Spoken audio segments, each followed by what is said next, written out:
मोमोज आणि वडापावच्या बिझनेसमध्ये सक्सेसफुल होणं का अवघड आहे माहिती का आजच्या घडीला? कारण की तुम्ही असा बिझनेस सिलेक्ट करताय जो ऑलरेडी प्रत्येक चौकामध्ये आहे.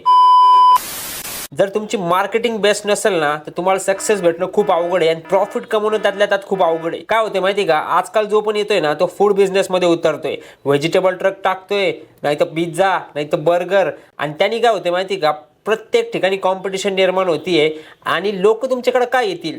जर तुम्हाला बिझनेस सिलेक्ट करायचा आहे ना तर असा बिझनेस सिलेक्ट करा की त्याच्यासाठी लोकांना सोल्युशन हार्डली भेटते कुठेतरी.